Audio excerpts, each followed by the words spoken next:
বৈশাখ মাসের শুক্লাপক্ষের মোহিনী একাদশীর মাহাত্ম্য। মহারাজ যুধিষ্ঠির শ্রীকৃষ্ণের প্রতি বলেন, বৈশাখ মাসের শুক্লাপক্ষের একাদশীর নাম কি ও তার ফল ও মহিমা আমার কাছে বলুন। উত্তরে শ্রীকৃষ্ণ বলেন, এই একাদশীর নাম মোহিনী। সীতাপতি রামচন্দ্র ও মহামুনি বশিষ্ঠের কাছে পূর্বে এই প্রশ্ন করেছিলেন যে, মহামুনি, সকল ব্রতের মধ্যে শ্রেষ্ঠ কোন ব্রত? সকল দুঃখ সকল পাপ যাতে ক্ষয় হয় এমন উপদেশ আমাকে বলুন।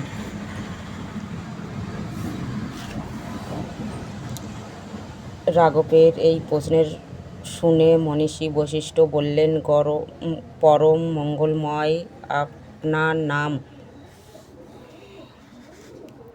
তাতে সকল পাপ থেকে মুক্তি লাভ হয় আর মোক্ষধাম গতিও হয়। তথাপি সকল লোকে হিত জন্য অতি উত্তম এই ব্রতর মহিমা কীর্তন করছি। বৈশাখ মাসের শুক্লা একাদশীর নাম মোহিনী।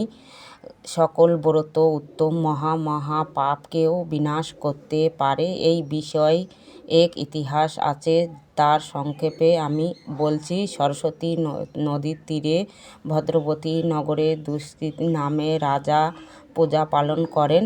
সেই রাজ্যে ধনপাল নামে এক পরম সুকীর্তি বিষ্ণুভক্ত বাস করেন। নিজের বহু ধন ব্যয় করে জনহিতকর কার্য করেন। জল, শস্ত্র, অন্ন, শস্ত্র, কীপ, সরোবর,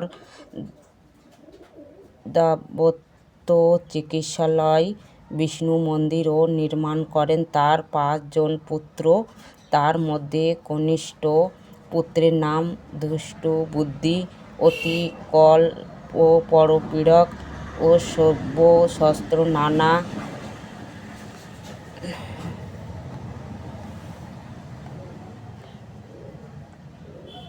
নানা অধর্মাচরণে লিপ্ত। সেই কুলাঙ্গার অতি ঘৃণ্যভাবে জীবন যাপন করেন। এমন বিষ্ণুভক্ত পরোপকারীর পিতা এমন কুলাঙ্গার পুত্র। তার স্বভাব দূর করার জন্য তার পিতামাতাগণ বহু চেষ্টা করেন, শাসনও করেন ও কোনো ফল পেলেন না। তাই সবাই তাকে ঘর থেকে বের করে দিল।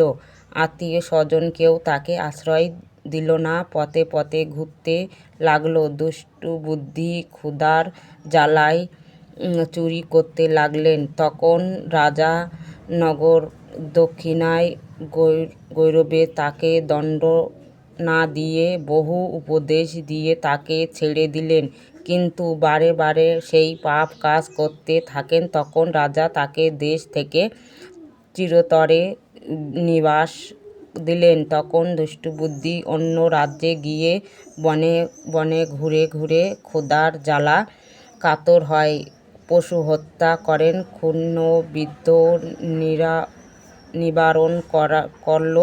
এই রূপে বহু পাপ করে ক্রমে বার্ধক্যে উপনীত হন।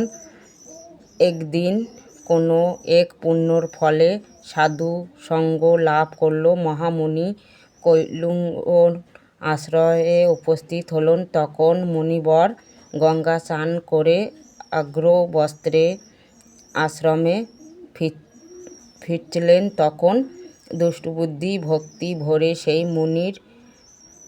মুনির চরণে প্রণাম জানালেন। তার অজ্ঞবস্ত্রে এক বিন্দু জল তার গায়ে পড়ল, তাতে তার সকল পাপ বিনষ্ট হল। তখন দুষ্টবুদ্ধি বলল, হে ব্রাহ্মণ, আমি এক মহাপাপী।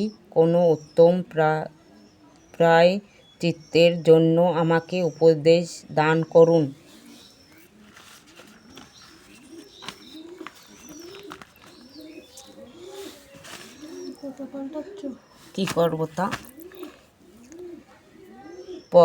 পর দুঃখে কাতর মহামুনি কৈটন্য হলেন।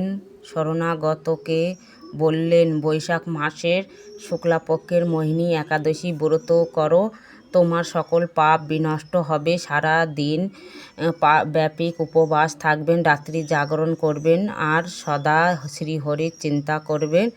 মুনির কথা মতন দুষ্টবুদ্ধি সেই মোহিনী একাদশী ব্রত পালন করেন।